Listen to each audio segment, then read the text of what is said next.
নমস্কার বন্ধুরা, issue story স্টুডিওতে আপনাদের স্বাগত জানাচ্ছি। আপনাদের সামনে আমি উপস্থাপন করছি জনপ্রিয় লেখক বিমল মিত্রের লেখা ভূতের মুখেই ভূতের গল্প নামক অসাধারণ রহস্যময় গা ছমছমে ভৌতিক গল্পটির প্রথম পর্ব।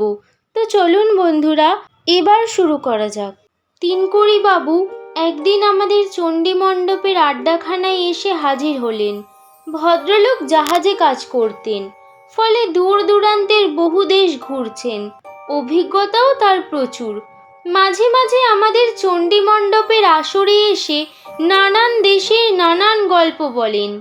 কখনো সে গল্প আন্দামানের জড়োয়াদের নিয়ে, কখনো হনুলুলুর বাসিন্দাদের নিয়ে। তিনকুড়িবাবু যাই বলেন আমাদের বিশ্বাস করতে হয়, কারণ আমরা যারা রোজ বিকেলে এসে চণ্ডী মণ্ডপে আড্ডা জমাই তারা অনেকেই পশ্চিম বাংলার বাইরে পর্যন্ত যায়নি। অতএব তিনকুড়িবাবুর সব গল্পই আমাদের বিনা প্রতিবাদে মেনে নিতে হয়, এবং এই মেনে নেওয়া অনেকটা অজ্ঞাতজনিত কারণে বাধ্যতামূলকই। উনি মাঝে মাঝে বিভিন্ন দেশের ভাষাও বলেন, আমরা বুঝতে পারি না, তবু স্বীকার করে নিই।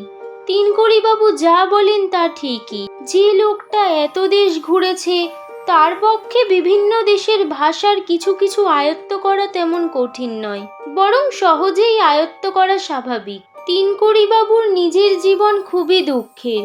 উনি সেবার জাহাজে করে দীর্ঘদিনের জন্য বেরিয়েছেন, আর সেবারই কলেরা মহামারীতে ওর বউ, ছেলে ও মেয়ে সবাই মারা যায়।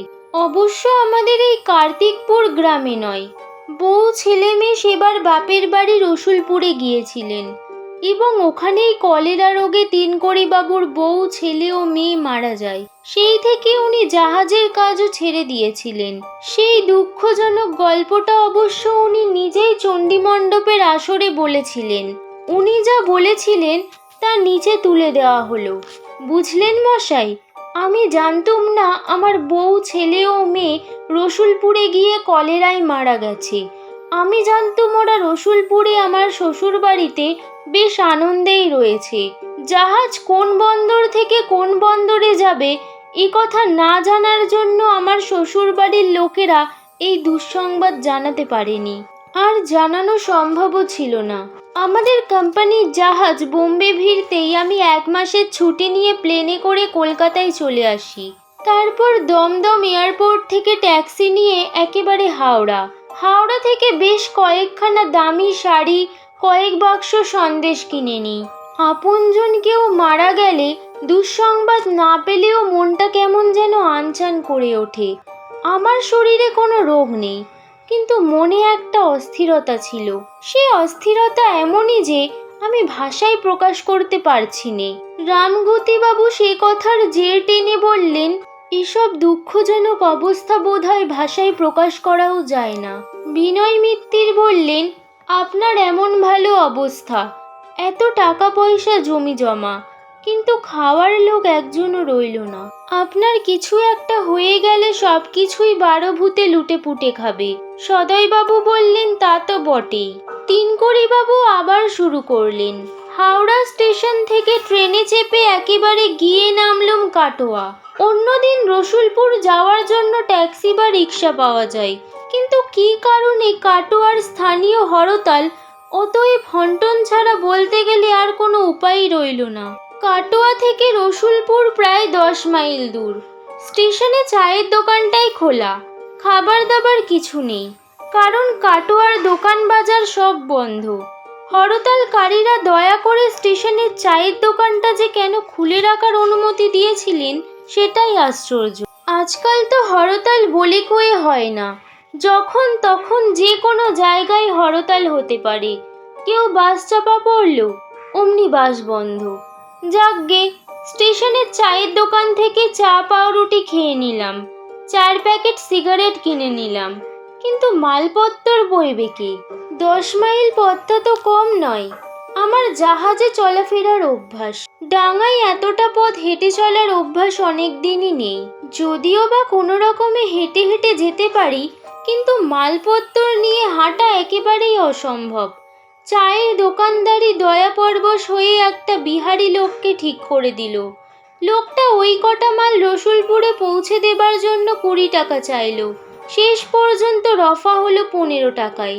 তাছাড়া আর উপায় কি? আমার শ্বশুরমশাই রসুলপুরের ডাক সাইডে জোরদার। জমিদার বাড়ির মতোই চক মিলানো বিরাট বাড়ি ছিল। সদর ফটকের বাঁ পাশে আবার হাতিশালও আছে। বর্তমানে হাতি না থাকায় মাঝে মাঝে ওখানে 2-4 জন ভব ঘুরে আশ্রয় নিয়ে থাকে। অতএব কুলির মাথায় মালপত্র চাপিয়ে হাঁটা পথেই রওনা হলুম। রসুলপুরের আগের গা গয়ারামপুর। গয়ারামপুরেও তেমন লোকজন দেখলুম না। দিনের বেলা লোকজন নেই, ব্যাপার কি? এমনটা তো হওয়ার কথা নয়। বহুবার ট্যাক্সি চড়ে এ পথে গিয়েছি, এরকমটি কোনোবার দেখিনি। কুলিটার মনেও কিরকম সন্দেহ ঘনিয়ে এলো। সে বলল, আদমি লোক সব মার গয়া ক্যা? কিসি কো নেহি দিখাই দেতা। দূর থেকে একজন চাষি জিজ্ঞেস করলো, কোথায় যেতেছেন গো? রসুলপুর। খুব দরকার বুঝি? হ্যাঁ। খুব একটা দরকার না পড়লি আজকাল কেউ রসুলপুরে যেতেই চায় না। কেন? গেলেই বুঝতে পারবেন। ভাবলুম ওখানে কোনো হোটেল বা ধর্মশালা নেই বলেই বোধহয় লোকটা এই কথা বলল। বললুম, একটু খাবার জল পাওয়া যাবে মিয়া? কর্তা আমার বাড়ি সেই হোথা, নইলে 2-4টে ডাব পেড়ে খাওয়াতুম। তা জলের অভাব কি? আর একটু এগুলে ইউনিয়ন বোর্ডের টিউকল রাস্তার পাশেতেই বাঁ হাতি পাবেন। এই টিউকল গুলান যদি আগে বসতো, কলেরাতে এতগুলান লোক মারা যেত। একেই বলে চোর পালালে বুদ্ধি বাড়ে। এখানে বুঝি কলেরা লেগেছিল? কি আর বলবো, এক কলেরা রোগেই বহু লোক মারা গেছে। এতক্ষণে বোঝা গেল গয়ারামপুরের রাস্তাঘাট এত ফাঁকা কেন। কিছুটা এগুতেই বাঁ হাতে একটা টিউবওয়েল পাওয়া গেল। অতএব পেট পুড়ে বা প্রাণ ভরেই জল খাওয়া হলো। তারপর চলা শুরু। রসুলপুরে পৌঁছতে প্রায় সন্ধে হয়ে গেল, কিন্তু দোকানপাট বন্ধ কেন? এখানেও হরতাল নাকি? কুলি বলল, বাবুজি ডাল মে কুছ কালা মালুম হোতা হ্যায়। আরে কোনো ভাবনা নেই, এখানে আমার শ্বশুর বাড়ি, তারা জমিদার। যতই হরতাল হোক, খাওয়া দাওয়ার কোনো অভাব হবে না। তুই আজ রাতটা খেয়ে দিয়ে বিশ্রাম নিবি, কাল সকালে চলে যাবি। সে বাত ঠিক है जी, बहुत थक गया। कितना दूर? এখানেই শেষ হলো গল্পটির প্রথম পর্ব। গল্পটির প্রথম পর্ব ভালো লেগে থাকলে লাইক এবং শেয়ার করুন, চ্যানেলটিকে সাবস্ক্রাইব করুন এবং নিজের মতামত কমেন্ট সেকশনে জানাতে ভুলবেন না। খুব তাড়াতাড়ি আসতে চলেছে গল্পটির দ্বিতীয় পর্ব।